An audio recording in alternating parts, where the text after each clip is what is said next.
Good afternoon from London. I'm Sarah Begum and welcome to Spaced Out. Today my guest is Michael Gustin. So Michael is the founder of Skytech Holdings, a company focused on developing electric space launch vehicles. They're going to be focused on making space tourism affordable and also mining on the moon and on Earth and biotech industries. So Michael, I'm really interested to know, how did this all start and how is it going to change the space industry? Yeah, absolutely. Thanks for having me on today, Sarah. It's super nice to be with you. Since the inception of rocketry, heavy fuel-focused launch systems, and you look at any diagram of space costs and you're going to find that fuel is the majority of the cost for any space venture. Yeah. So ultimately, when I began to look at what I thought humanity looked like as a multiplanetary species, I did not see us using rockets that required hours, if not days, of turnaround time and maintenance and refueling and countdowns that could be scrubbed due to a plethora of issues related directly to fuel problems, everything that goes along with that. I've been very blessed to partner up with some really amazing folks that are just legendary icons in the space industry. Pat Kelly, who's the CTO of Skytech, he is the former founder of Vela Technology Development, which is the company that built all of the technology, the systems that Virgin Galactic is currently using for their space tourism operation. Pat comes from a long line of very educated, experienced, seasoned engineers and just icons in our industry. Pat led the first defense satellite protocol missions. He was a lead on Project Blue Book.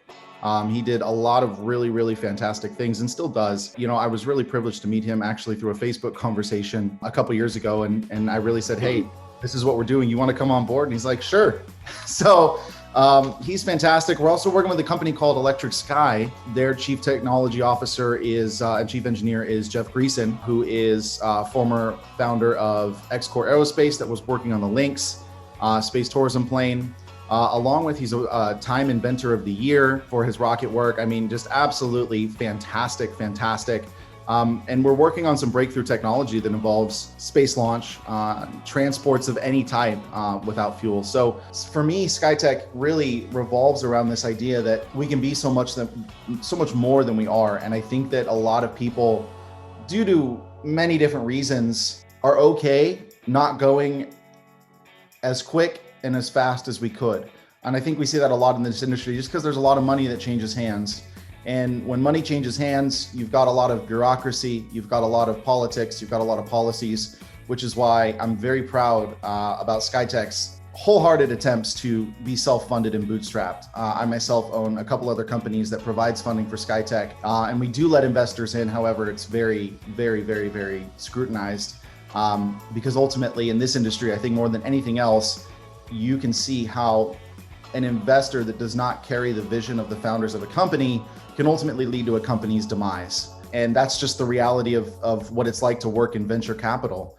And so, what we're really doing here is trying to create and cultivate this vision and work alongside people who carry a lot of our same values. I've talked to a lot of different CEOs of new space companies, and they're really invested in the idea. I think the biggest transformation here, though, that we're seeing is we've barely seen rockets go to space and land themselves that are fuel propelled. It's a much bigger leap to go from that to completely electric space launch vehicles than maybe a single stage to orbit fuel vehicle. Our goal of building this electric space launch vehicle is really going to give us access to all of the ancillary markets that are involved here. So you've got regional point-to-point transportation, you've got international transportation, you've got small sat launch, you've got a lot of different ancillary markets that pop up when you build a space launch vehicle that does not run on fuel. So we really believe that this technology it's literally going to change the landscape of how humans interact with space. Because the moment you no longer need fuel to get to space, I think you're going to see a lot of different dynamics change because so much, again, we go back to that same concept that so much of cost is related directly to fuel for the space launch industry. And the moment you have a vehicle that doesn't require fuel, I think you're going to find a lot of companies struggling to catch up, a lot of people fighting for licensing fees, and then some people that are, I think you find this in every single industry on the planet, some people that are convinced that well, this is new emerging technology, it's not going to work, and they're going to continue doing their thing. But we're really focused on hyper jumping the speed in which humanity transitions to a multiplanetary species, simply because we don't have that much time. In the time that we do have, it seems like we're spending a lot of it on things that do not help us move forward. And so we're really trying to create a community here where you may not be working with us, but you catch the vision and you're able to run with it just like we are. That's a very 30,000 foot overview. And we also have some subsidiaries, as you mentioned, in mining, health, biotech, and we're doing a lot of different things over there, as well as finance. I believe you and I talked about that. We're creating a product for the stock markets in space, oil, biotech, and energy. So really excited about that too. Too many things going on. Sounds amazing. You know, my mind's just like boggling. But I really, really want to know, what stage are you currently at with the electric space launch vehicles? Have you done any testing? How is it engineered? You want to know everything that I can tell you? Yeah, I just want to know. Outside of my NDAs, which is very little. Oh, man! What I can tell you is that we are in the process of creating and testing the technology on small levels, on multiple meter levels. We're creating a tabletop model right now that proves the physics on a micro scale. Okay. And we're from this point, we're building up as far as scale goes and ability to, as far as altitude and that kind of thing. Now, we've already proven the technology in simulations, hours and hours and hours of computer simulations. Now it's a matter of building our tabletop model, which is also being self-funded. And as soon as that is completed, we're going to take a whole new round and start heading towards building our official vehicle. Sounds amazing. Okay, let's move on to space tourism, because that is obviously an expensive luxury for a small percentage of people on the planet. So how do you plan to make that more affordable? Absolutely. That's a great question. So with the conception and tentative success of an electric space launch vehicle, you naturally have a vehicle now that serves not just the ability to take cargo into space, but people into space. And you also have a leniency that gives you permission to stay there and loiter longer than 20 to 30 seconds, or maybe even a minute, before falling back down at perilous speeds. I think what you're going to find there is, as a result of that, costs become dramatically decreased. I have some projections as far as cost per kilogram, and I really believe that we are going to be able to take people into low Earth orbit, or at least the Kármán line, and loiter for under 6 figures. What is the current space tourist paying, and how long are they exploring space?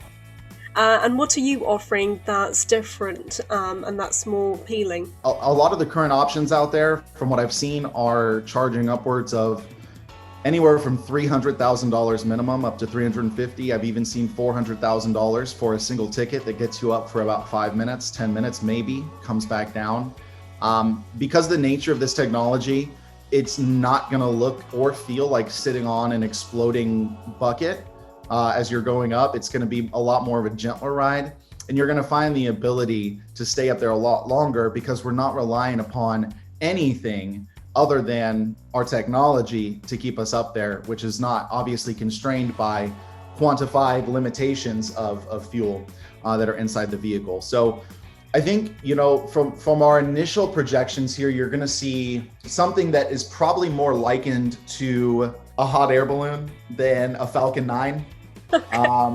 But you're going to also see the ability to stay there, get a couple orbits in, possibly, and really have a full-fledged experience. I also think that, one big focus of our space tourism program is the overview effect, right? You and I talked about that.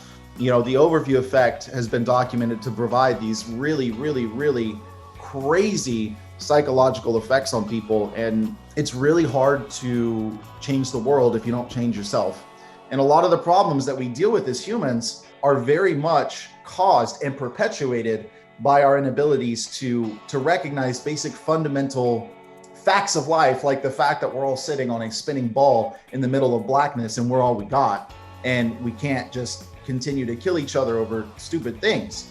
And that's obviously a broad generalization, but it speaks to this, right? When you really have that effect in your nervous system that causes a shift in the way you see yourself, you're naturally going to think about yourself differently, think about other people differently, think about the world differently. And I think what you're going to find here is as we bring more and more people up and give them the opportunity to experience this oneness, I think you're going to find that we're inadvertently shifting people's mindsets as to how do we become a multiplanetary species? Because I think a lot of people are still jaded. A lot of people still think that space is worthless.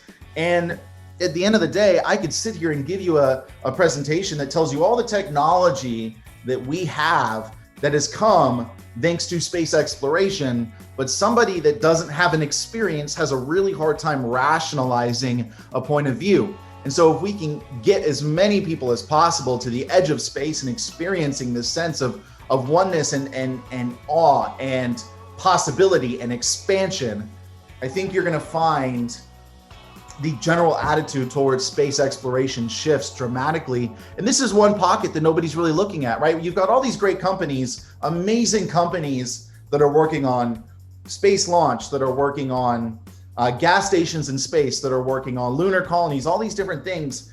But you don't really see a lot about shifting the internal workings of the general population to support this effort in becoming multiplanetary. And I think you're gonna see more of that change once Starship lands on Mars, once the Artemis program takes off and lands on the moon. I think you're gonna see more general excitement. But again, I've learned in my life that until I experience something for myself, my ability to believe in it, to support it, and everything that entails is very minuscule, as opposed to I actually experience it, and then all of a sudden I become an evangelist for what I've experienced most of the time, right? And so the big goal of our space tourism program, it's not revenue, it's psychological, it's philosophical in nature. It's getting people to experience the fact that, hey, we're on this planet together, we're not getting off, we're in the same house, all of those different things.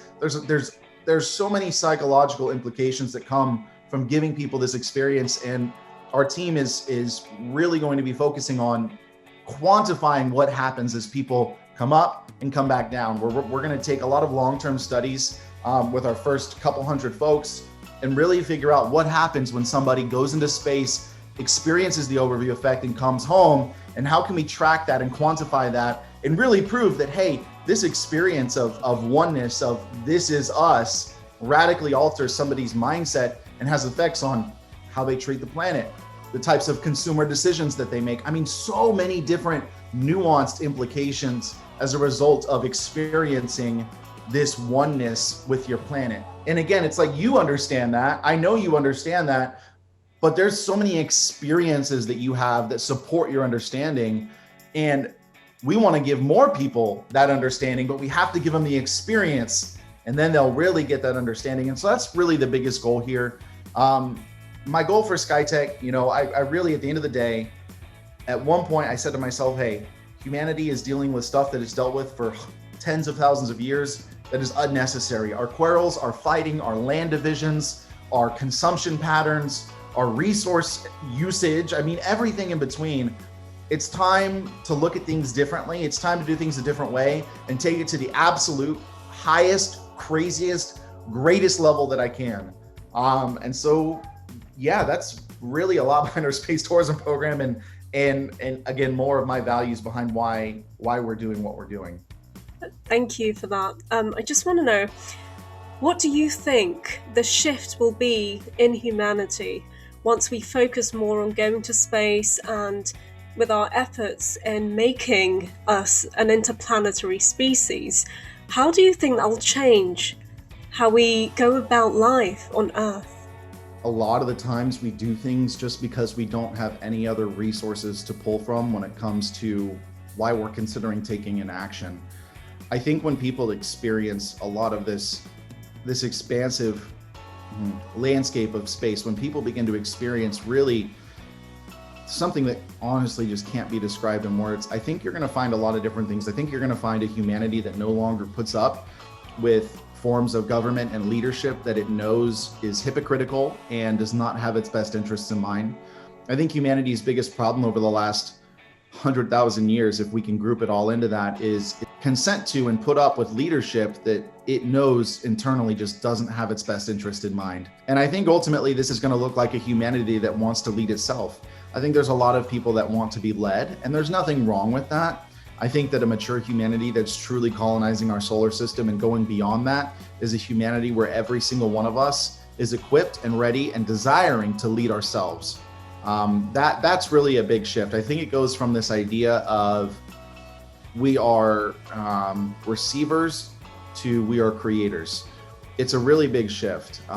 You don't know what you don't know, and you make your decisions based on what you think you know. And the moment a new weapon is brought into your arsenal, a new perception, a new worldview, it just penetrates everything that you do. And like dominoes, everything begins to change.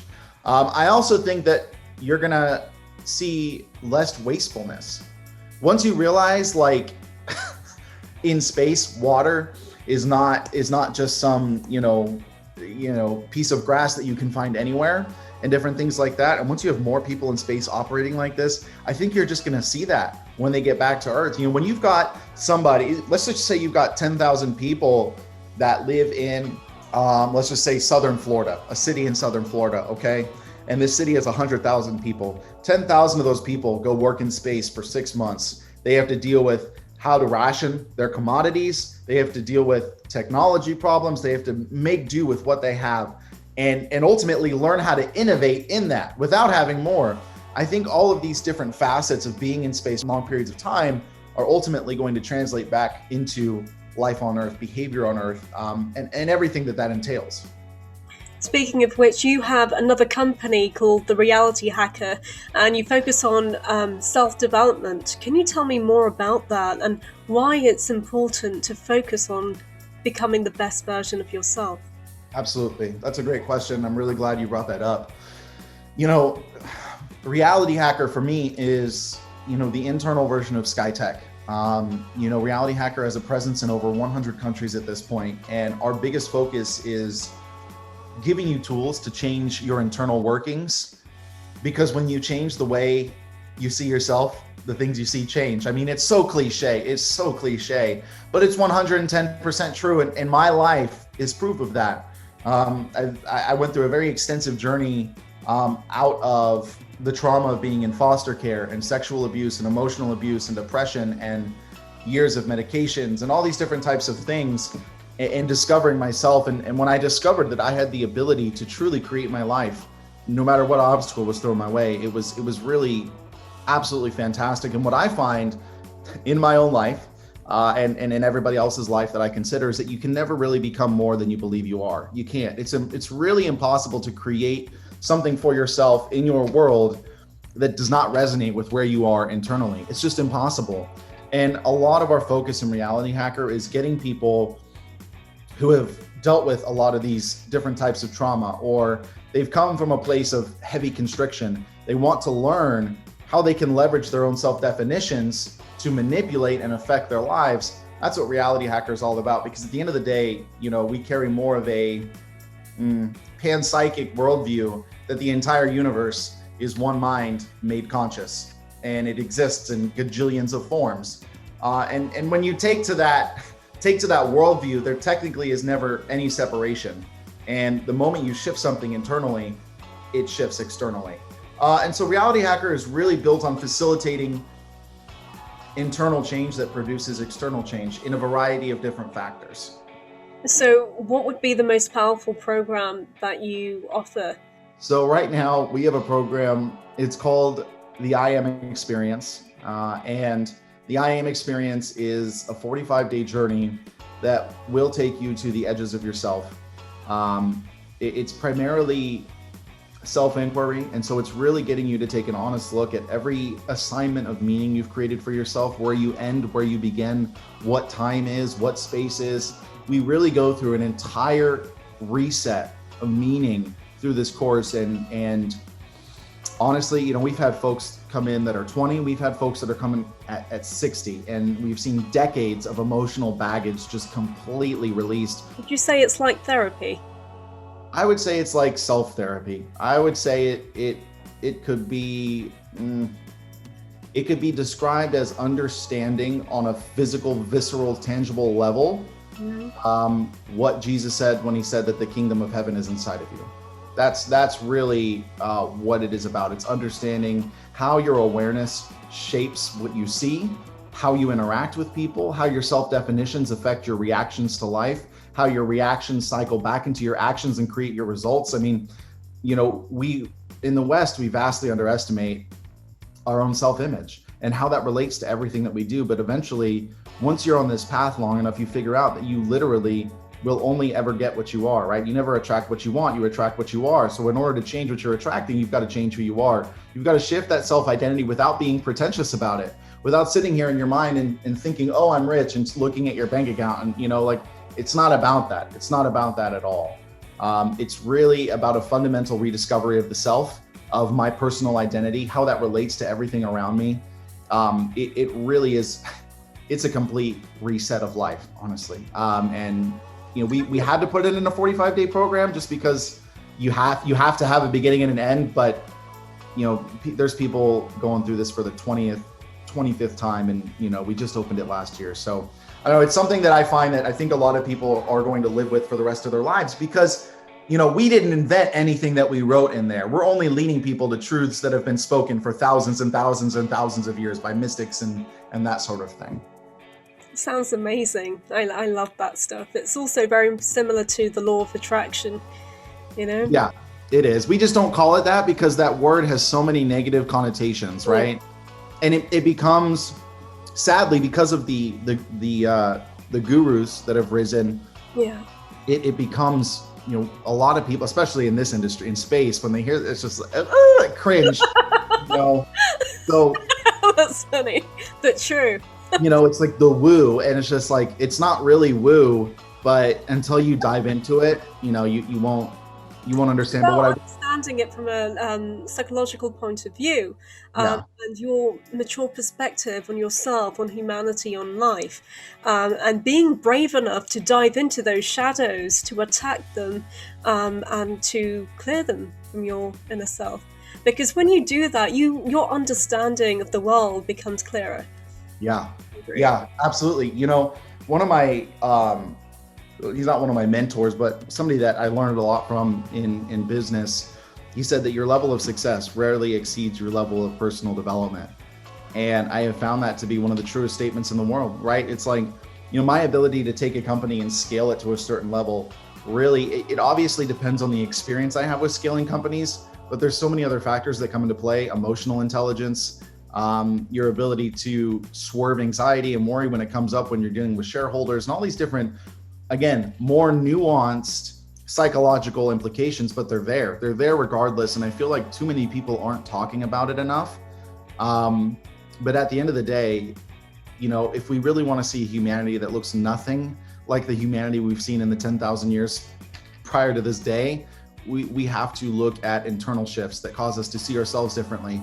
Because when we see ourselves differently, as you mentioned, we will see the world differently. Because we see the world, we filter everything that happens through the lens of our own self-definitions, right? We are inherently biased because we are filtering every event through our own ideas about ourselves and everything that entails. And so our move, Reality Hacker, our focus is giving you the opportunity to not only, become aware of what those internal workings are, those self-definitions, but give you a vehicle to change them without putting you in a religious environment that makes you addicted to the worship of humans or this, that, and the third. But we've really tried to create it in the most unmanipulated way so that the experience can be the most pure, right? Yeah, that's pretty cool. And that's where the overview effect and the space tourism come together as well. I feel like that overview effect is another opportunity to give people a religious experience without giving them religion, right? And so it makes that journey of discovery a lot less, I got to do it this way, got to do it this way, got to do it. It's more just like, okay, wow, well, I just noticed that. And that journey of reconciling and considering things we've never considered before is no longer overshadowed by, well, don't do this or you're going to go to hell, or don't do this or you're going to, it's like, okay, you're free to discover. You are free to completely discover yourself. And I think that's a big focus. I really do. So you must have gone through a lot of significant experiences yourself. What was your origin story? Oh man. This conversation cannot help but turn mystical because of the nature of this. So about 10 years ago, I unknowingly started my journey to much greater understanding. I was in a relationship with a girl that I had known online for over half a decade, and I went to go get married to her, all this kind of things. Didn't work out. It was a catfish. Ended up going to a church nearby after all that happened, and I had some guy call me up at the end of the service, and he told me a bunch of stuff about myself that I had never told anybody before. And so in that moment, I became aware of the fact that there was something greater. There was a knowing that existed that was beyond the knowing that I have by deducing information from my environment. And that led me on a very extensive spiritual quest through multiple religions and different thought cultures, trying to understand what the source of that was, right? What was that connect? How could I turn that on and activate it 24/7? Because I knew that, if people were hurting and I could say, hey, I know you're hurting, but you're loved, to them about things that they had never told anybody, you would have radical effects on people. Like, that was really cool. But beyond that, I was like, okay, what is the relationship here? What am I? Who am I? How does that relate to this knowing that obviously knows a lot more, which many people would use the word God for, but I hesitate to because of stuff. And so anyways, I took about a 5-year journey all across the United States, more churches and temples and synagogues that I could bear to imagine. And it was just absolutely nuts. And in 2015, I kind of just had an experience. And you ask, what led you to this point? Well, it was this experience. And I had an experience. It was in the middle of Missouri. And I ended up actually doing a talk at UCLA about this a little later. And I had this experience where I just lost all rational sense of myself, of Michael Gustin. And I no longer perceived Michael Gustin, but I perceived that knowing in everything as everything. And from that moment, all of everything that I didn't understand made a ton of sense. And I knew, based on that experience, because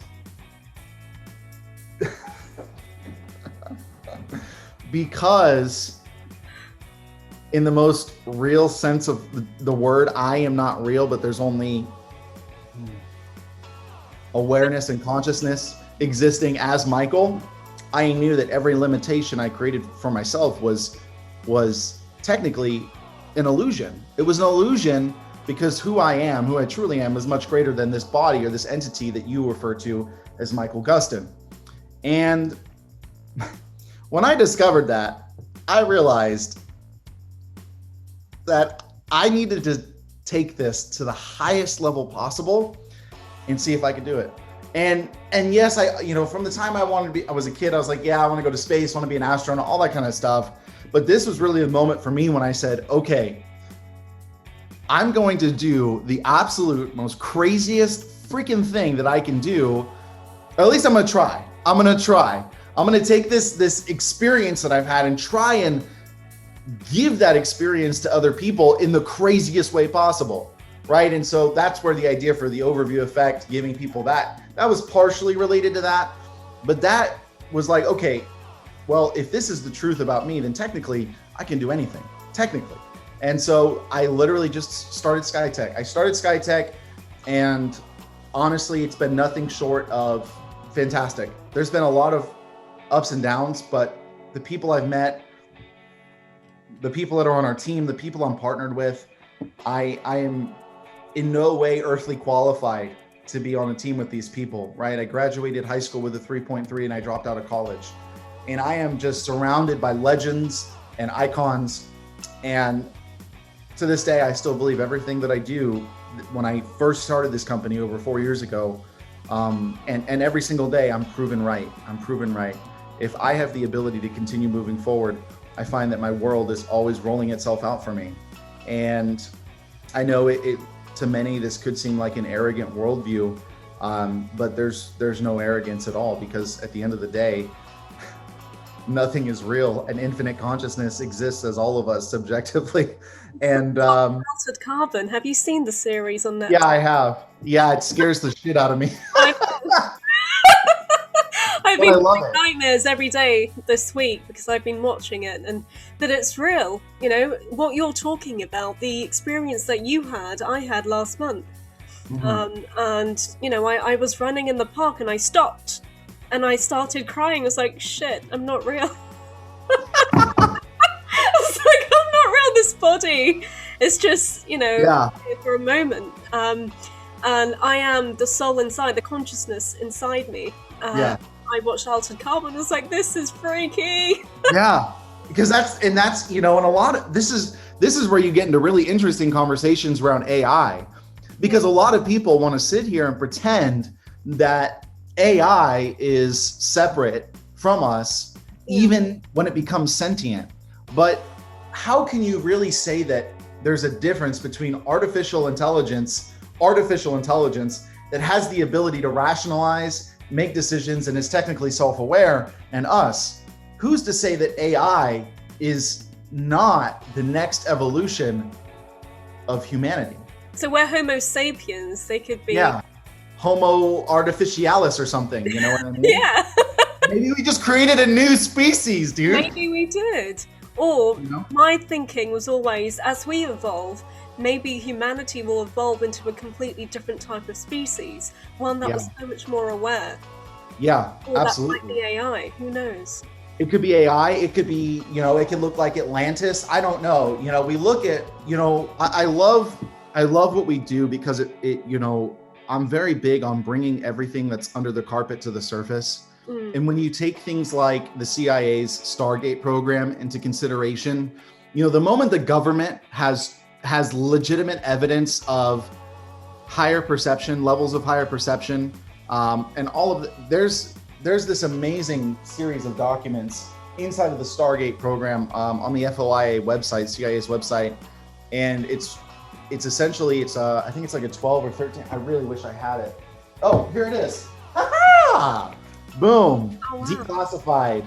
This is the analysis and the assessment of the gateway process, which was used during the Stargate program to train remote viewers for Russian intelligence purposes. Oh, so they were training remote viewers to gather Russian intelligence on the Russians.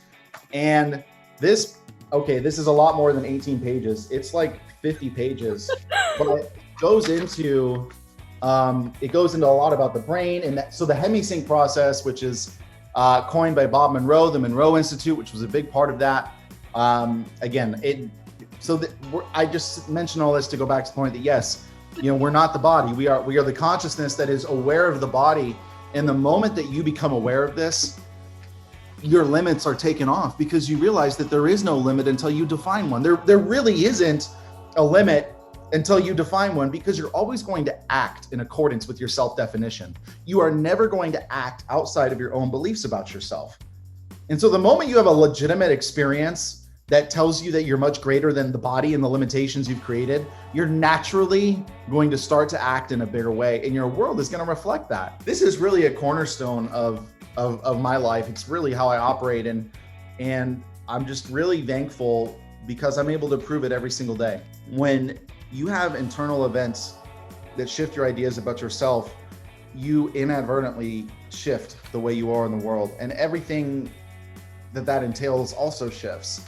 You know, cycles of relationships, or jobs, or, you know, finances. All of these things can be traced back to our own self-definitions. They really can.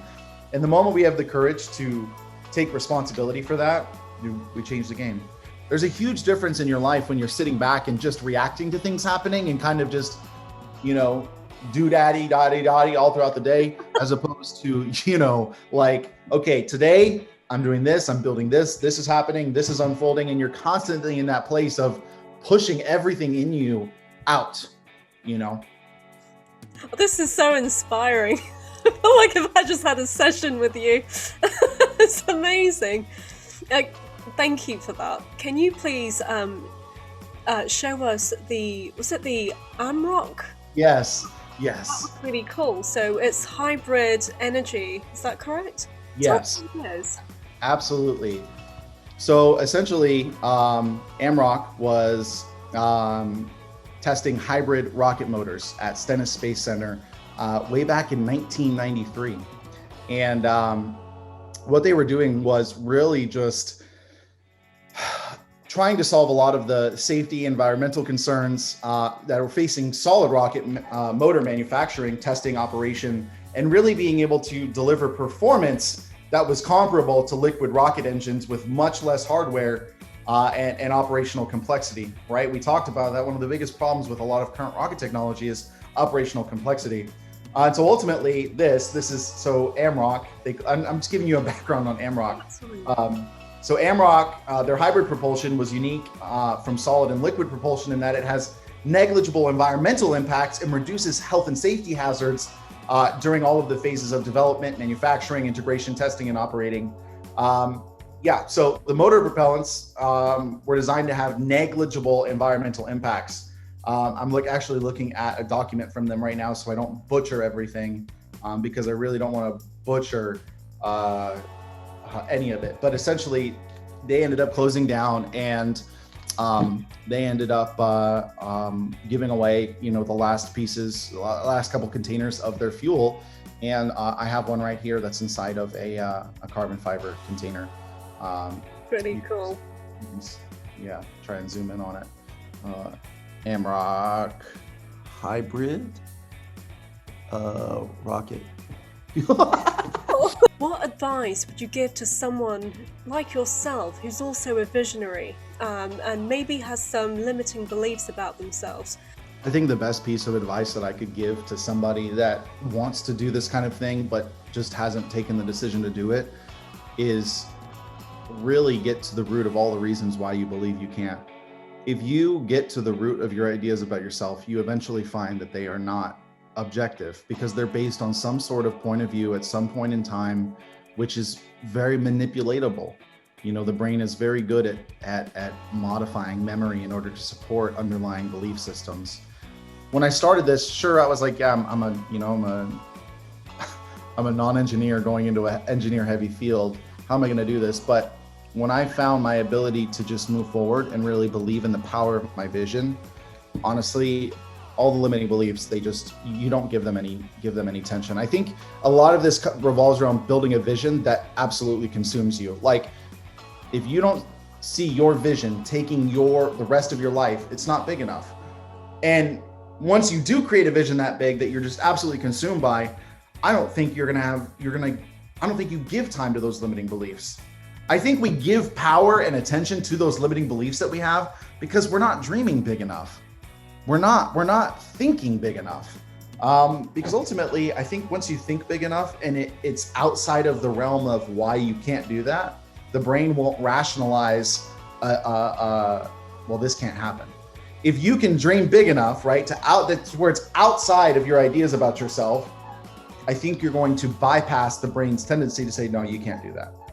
Right? So building, I think, the biggest vision. I was told once that you need to build a vision that scares the shit out of you, and then you need to look at a vision that's greater than that, and that's what you pursue.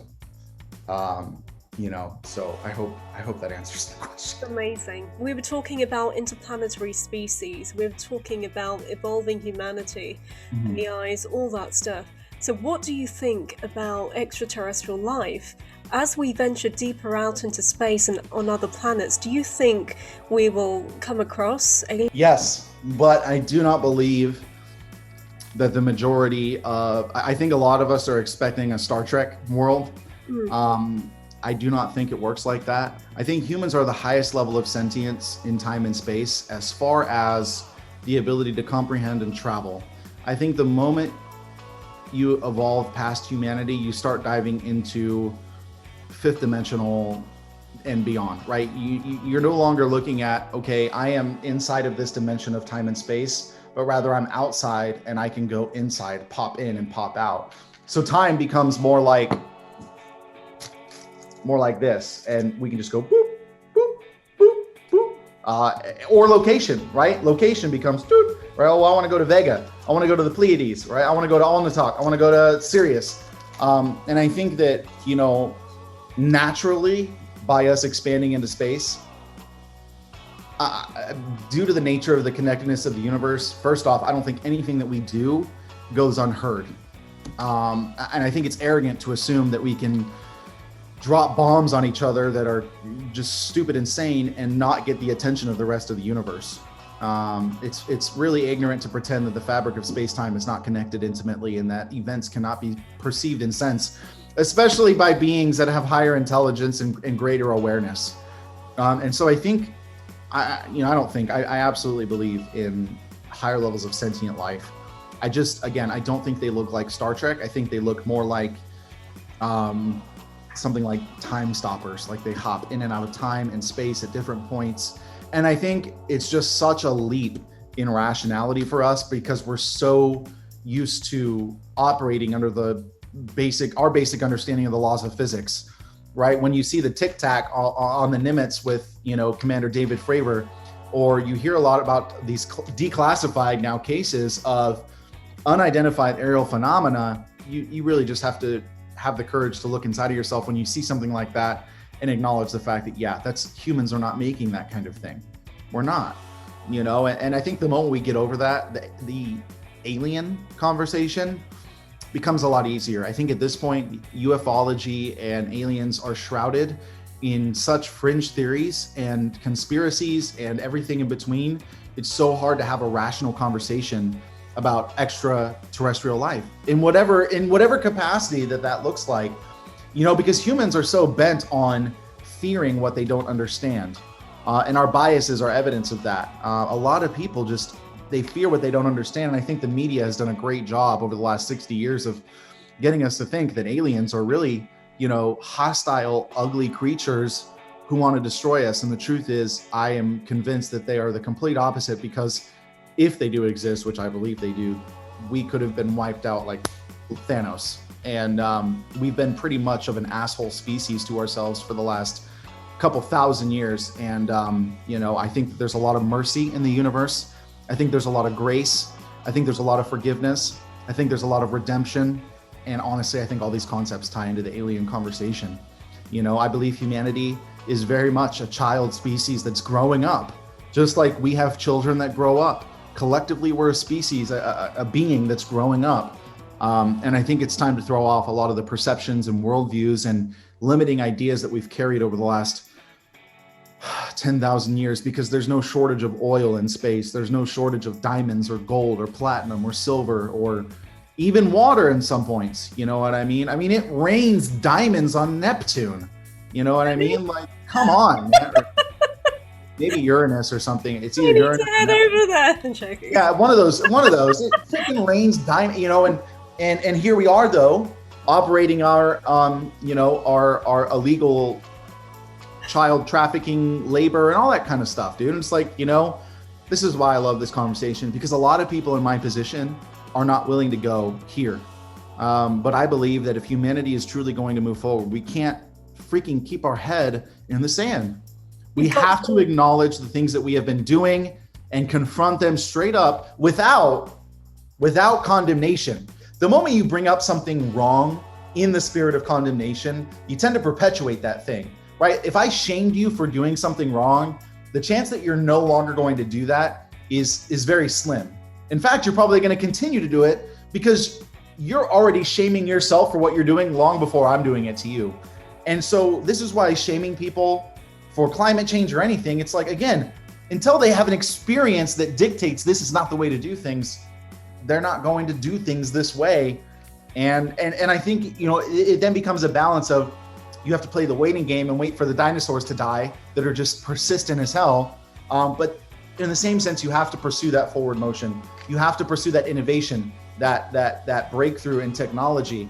And that I think is tremendously key. So I hope that Did that answer the That's question? amazing. Like, I've just really enjoyed this conversation. I love your visions, your passion, your insights. It's just so refreshing, and your honesty about it all.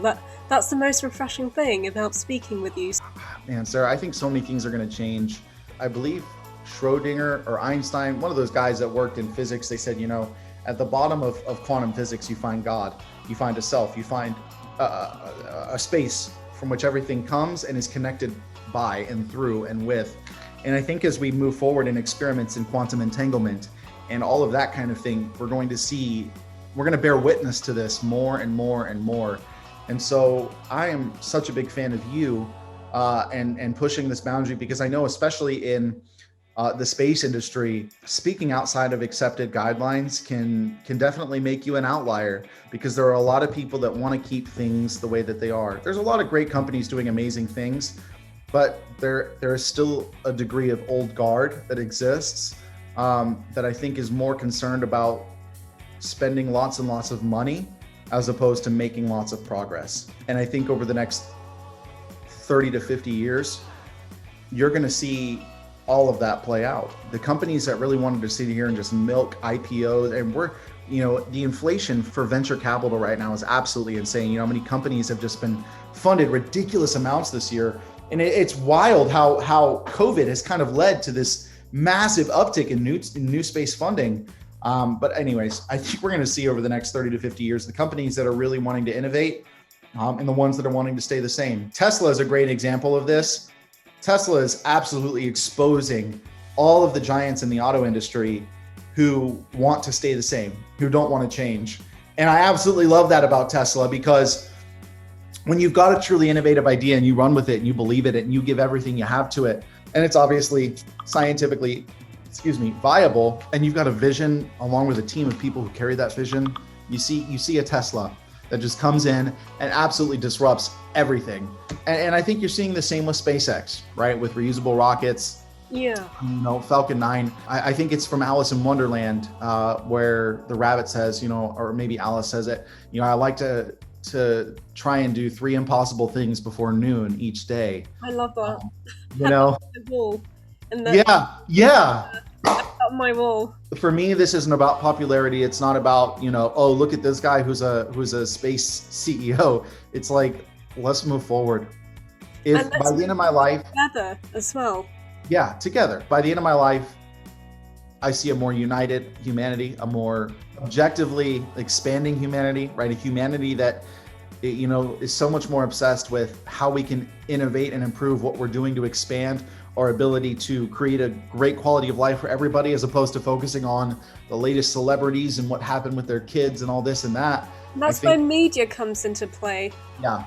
Yep. And that's why you are so powerful. And I want to have you on my team, because you're absolutely right. Media absolutely shifts the narrative of the culture. It can shift the tide of the culture, and any space company that does not have a media company that supports them is absolutely screwed. Because you have to care about the vision. You have to believe and have as much passion in the vision that you're communicating. Absolutely. This has been so amazing. Thank you so much. Yeah, Sarah, you are fantastic. I'm just humbled in your presence. You are amazing, and I really appreciate you having me on with all of the other greats you've had on this podcast. You've got an amazing thing here, and if there's anything I can ever do for you, don't hesitate to let me know. Thank you. Well, you're a legend yourself, and I believe in you so much, and I believe in your vision too, so I'm humbled, actually. Talk to you soon, okay? Thank you, definitely.